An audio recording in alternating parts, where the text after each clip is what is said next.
The village in it with a map and a plan. No place too tiny for this determined man. Crossing the counties one by one, he'll see in every English corner a bit of history.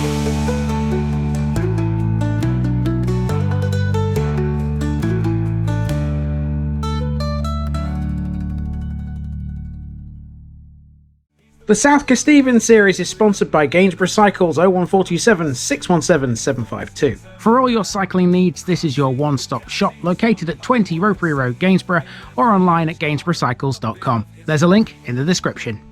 Gainsborough Cycles, ask for Trevor Halstead. Welcome back to South Kesteven, everybody, where the sun is now up and we can see everything properly in the daylight. Excellent, excellent. Now, this place is the biggest one I've got for you this week. Its name is similar to a town in Northamptonshire, but don't go confusing the two. You have to put an extra word on the end of this one. This is CORBY GLEN.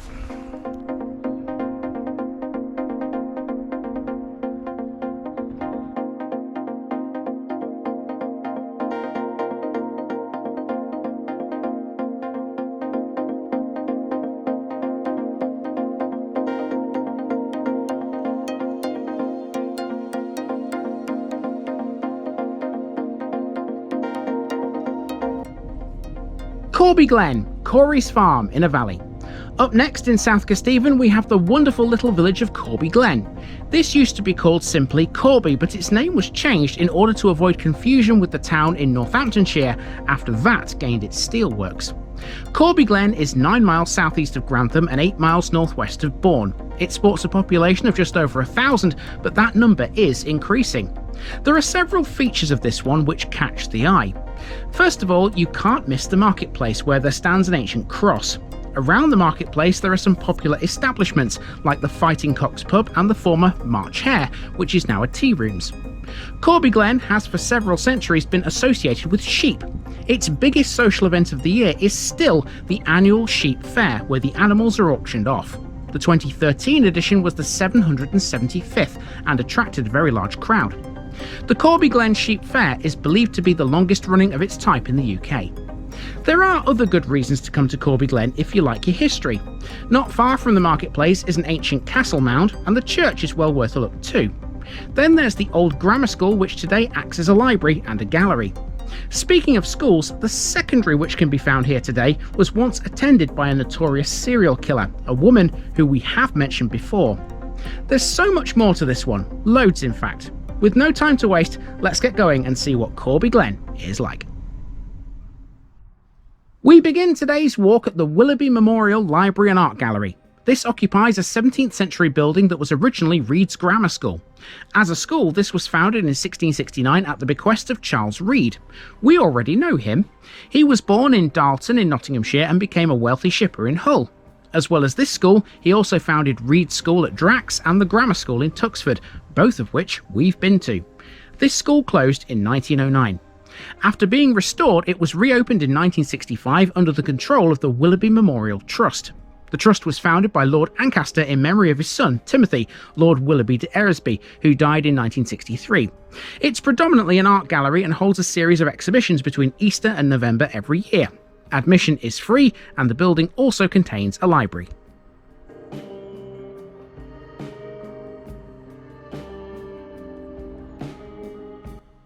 Just behind the gallery, and also behind this high hedgerow and wall, is CORBY GLEN Bowls Club, a welcoming site for bowlers of all ages and abilities. The club is open from mid-April to mid-September, and practice sessions are held on Thursdays and Sundays.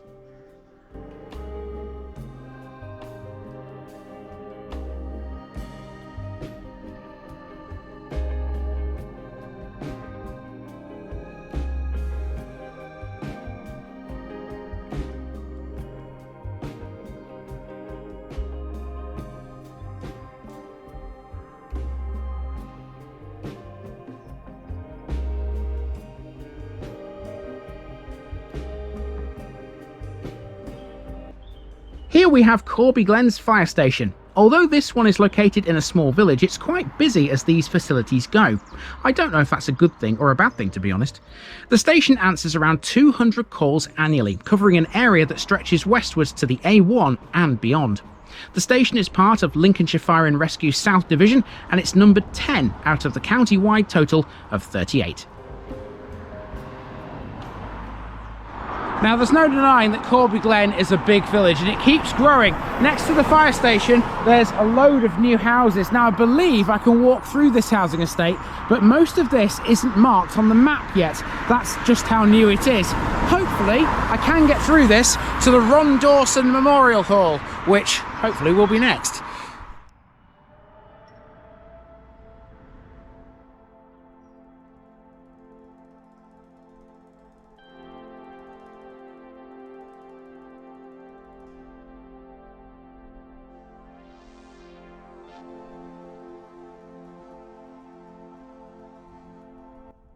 This is the Dawson Memorial Hall. Acting as Corby Glen's village hall and sports centre, this was in 1987 built in memory of Dawson himself, who was a keen supporter of local sports, particularly football. Its site is also used as a caravan park, evidently, at least that's the impression I quickly got. I don't know why. An avid Nottingham Forest fan, Ron Dawson organised trips for local youngsters to support the club, and following his death, the decision was made to build the hall in his memory. For many years, local teams played on the pitch beside it, but in recent times, organised football has stopped. It's still used, though, by the local kids for a kickabout. The hall remains a party venue and a meeting place, and potentially it has a strong future, with a brand new housing estate being built literally on its doorstep.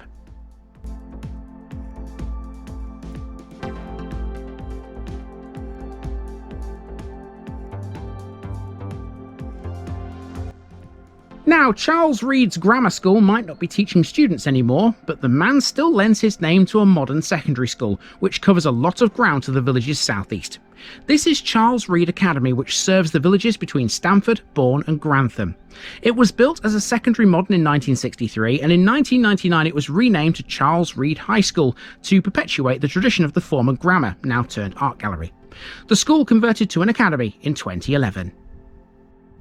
After being threatened with closure, it was taken over by the West Grantham Academies Trust 3 years later, and today the David Ross Education Trust are responsible for maintaining the school, and it's remained in operation. It has one notable former pupil that stands head and shoulders above the rest, the serial killer Beverly Allett. Allett, who I did a piece on when we visited Rampton in Bassetlaw a few years ago, grew up in Corby Glen and attended this school. Convicted of murdering 4 infants, attempting to murder 3 others, and causing grievous bodily harm to a further 6, all of her crimes were committed at Grantham and Kesteven Hospital.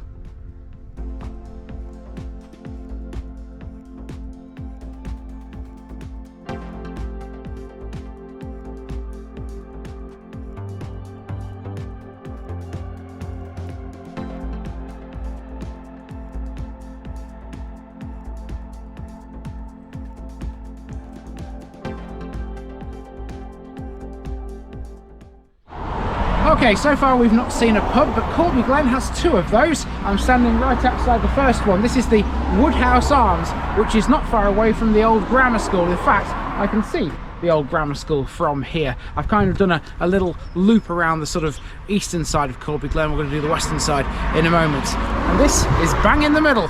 Let's check it out. Corby Glen has 2 current pubs, but there used to be a lot more. Here we have the first of the pair, the Woodhouse Arms. This was reopened in 2013 after a major refurbishment of the building. Beforehand, it was almost derelict. Unlike the other pub, the Fighting Cox, the Woodhouse focuses mainly on food. It has a team of 4 chefs who work together, changing the menu seasonally, showcasing all of their signature dishes. In their own words, they don't go looking for awards. Instead, they concentrate on the heart and soul of what it means to be a country pub.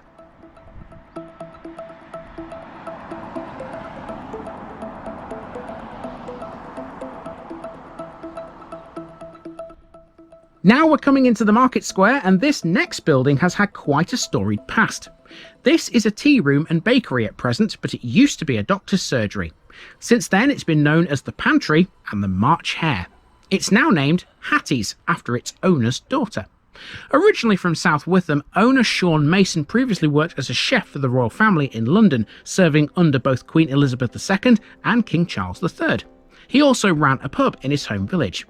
When he took over the tea room, he was well supported by its previous owner, Amy Roberts, who ran it as the March Hare.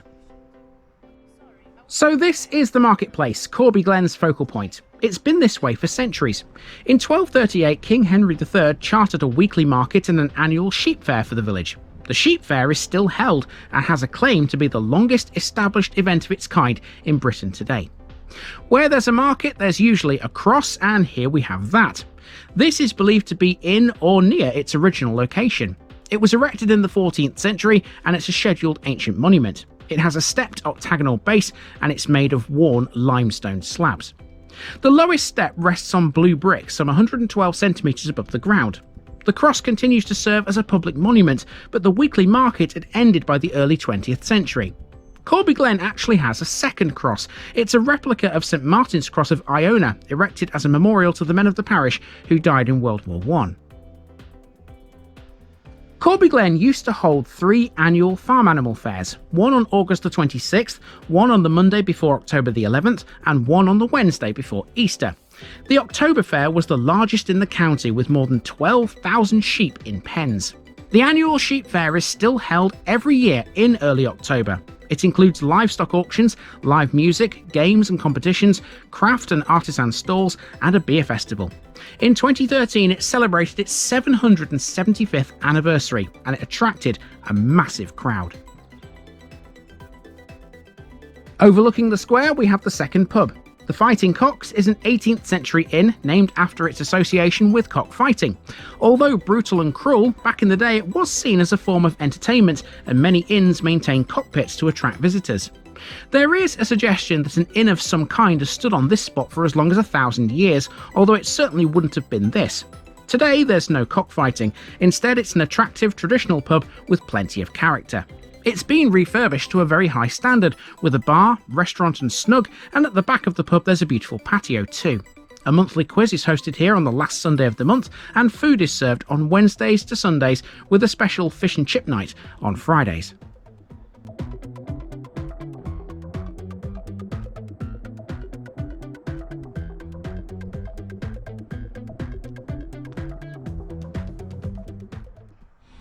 Beautiful little marketplace, isn't it, people? It looks like it's been recently re-tarmacked as well. We'll see how long that lasts, because a lot of people use this area of Corby Glen for parking and driving through.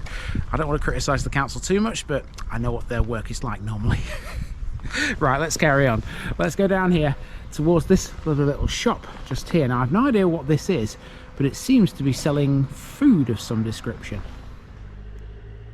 The building in question is Lily's Lavender Hut, a much-loved business that's housed in the oldest wooden retail outlet in Lincolnshire. It's open daily until 4 p.m. in the week and 1 p.m. at weekends. Lily's has been in the village since the mid-1950s. It replaced a store that was previously located in a house across the road.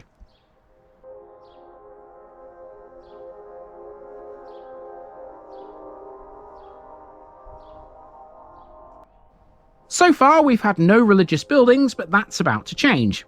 This here is a former Methodist church whose history involves not just one, but 2 buildings in fact.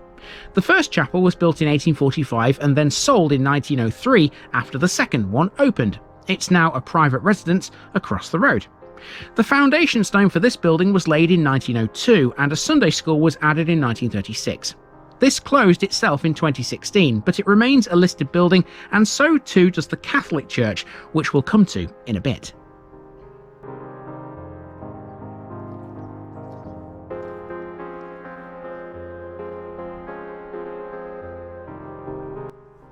As well as a secondary school, Corby Glen also has a primary, and that's right next door to the Methodist Church. Corby Glen Community Primary School was established in 1878. As far as I'm aware, this is the only elementary school Corby Glen has ever had. I found no record of any predecessor. This seems a little odd given the lengthy history of the village. If anyone knows anything about any former schools that predate this one, the comments section below is all yours.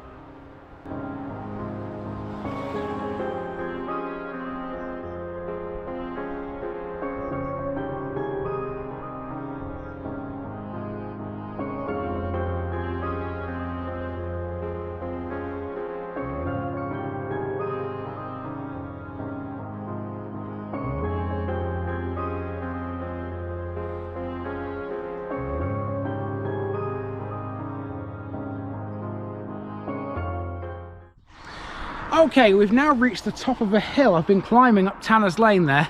It's been a lot steeper than I anticipated. I tell you, Lincolnshire is not just flat and boring, people. If you've never been here before, that's not what to expect in certain parts, especially here in Corby Glen. At the top of the hill, there's a church, which you can kind of see behind me there. There's a story behind this one. Let's tell it. Our Lady of Mount Carmel has quite a backstory to it. It was originally attached to Earnham Hall, a building which we'll cover in a future episode. After the hall was sold in the Victorian period, it was forced to move.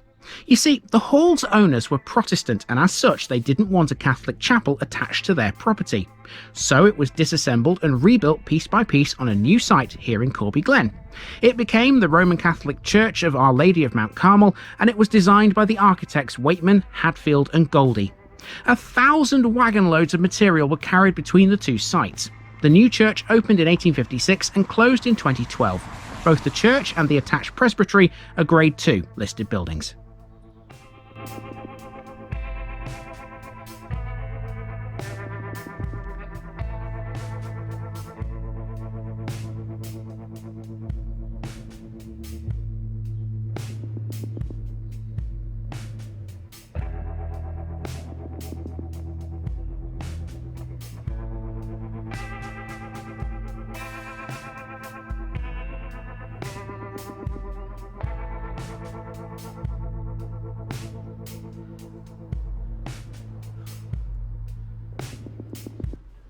As far as shops go, Corby Glen has one main one, but there are others. Before becoming Hattie's, the March Hare was called the Pantry, and that housed a branch of the post office. Other businesses in Corby Glen include, or have included in the past, a garage, a sawmill, and the Hay Wine Company. Oh, and let's not forget Lily's Lavender Hut too. Today, this Nisa is the main supermarket, on the road back towards the market square.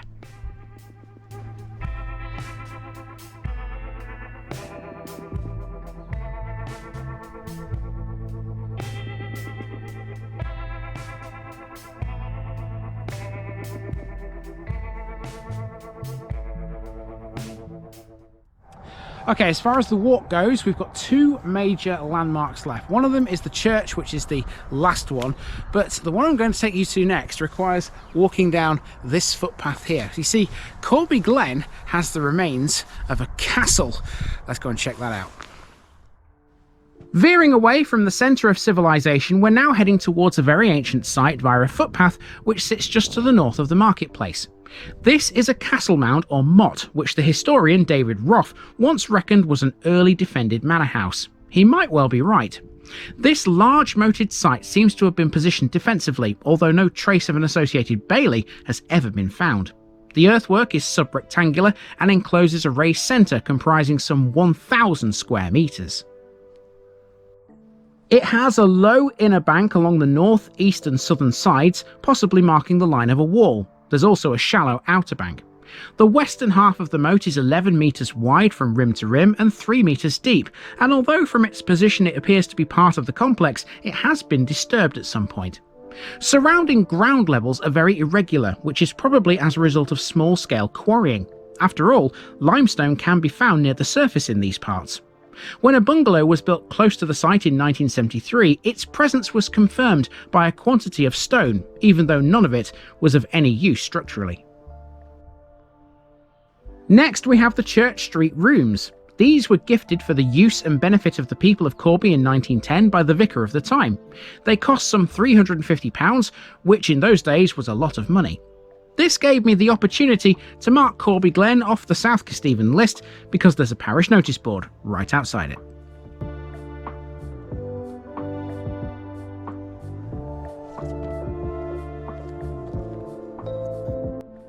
The most interesting building in Corby is the Church of St John the Baptist. This is well known for its medieval wall paintings. They were discovered by accident in 1939, buried under layers of plaster and whitewash. The church was built in the 12th century, but the wall paintings date mainly to the 14th and 15th centuries. The 15th century saw a massive rebuild here. The nave roof was raised and a clerestory was added to allow more light in. The chancel was extended too, with 2 windows added and a further chapel created at this point as well. The tower was also made higher, the porch was replaced and a priest's room was built above it. If that wasn't enough, further wall paintings were added to the ones already present. In 1975, the original timber bell frame was replaced by a steel one. At that time, the bell from the former grammar school was hung to provide a separate Sanctus bell. That was then rung for church services. This bell was cast in 1691 at the Stamford foundry of Tobias Norris. St John's is part of the Corby Glen group of parishes. Other churches within the group are St Andrew's at Irnham, St Nicholas at Swayfield, St Thomas of Becket at Bassingthorpe, St Mary Magdalene at Bitchfield, and St Thomas of Canterbury at Burton Coggles.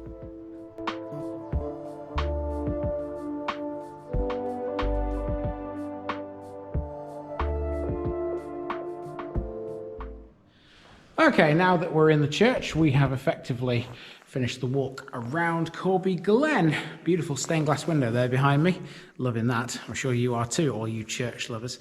We're going to exit the church now. We're going to head back down towards the old grammar school, and we are done with the routes. But we're not done with Corby Glen Parish just yet, because I've got a bit of driving to do before we head off to the next one. There's a railway station to cover, and also something called Corby Burkom as well.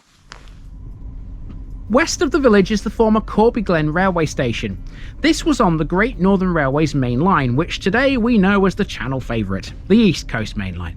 Originally named just Corby in 1852, it was renamed to avoid confusion with Corby Station on the Midland Railway in Northamptonshire. Initially it was renamed Corby Links in 1937, but became Corby Glen in 1947. It closed to passengers in 1959 and completely in 1964. Its yard is now occupied by a sawmill. Now, this stretch of the East Coast Main Line has a claim to fame, and not a lot of people know about it. On the 3rd of July 1938, the world-famous LNER locomotive Mallard passed at high speed through Corby Glen, shortly before achieving the world speed record for a steam locomotive, 7 miles further south.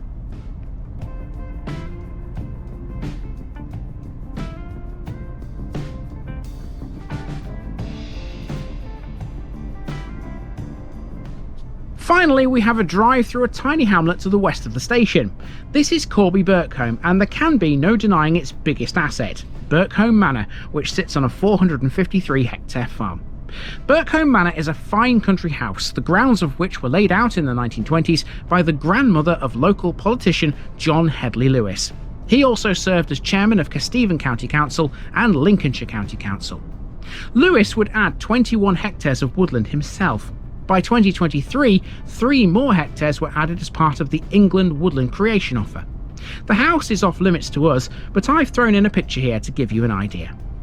That's it for Corby Glen, a parish full of many interesting things. It's only in the English countryside where you'll find stories of serial killers side by side with ancient ruins and world speed records. Isn't England a wonderful, eclectic mix of things? Join me for more in tomorrow's village, where we'll be talking about the Spanish Armada.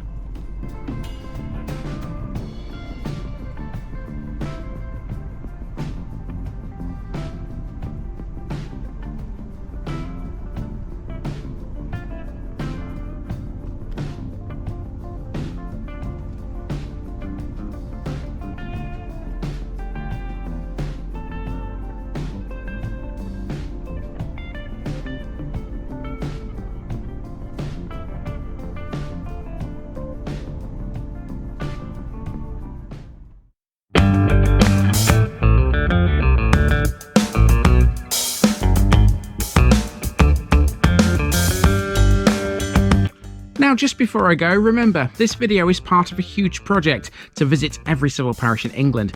That's more than 10,000. These routes are pre-planned, and due to time constraints, I can't cover every detail or walk down every street. Please don't complain if this video missed something out. I pronounce names how I choose to. I am very aware that local dialect may vary, and I don't take kindly to criticism about this. You've been warned.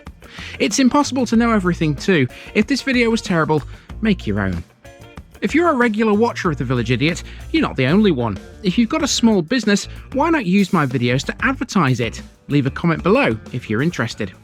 And finally, thanks for watching this episode, everybody. Give us a like and a subscribe if you've enjoyed this episode, and share it with your friends and relatives. It all helps to keep this mission going. Until next time, I've been Andy, also known as The Village Idiot, and I'm out.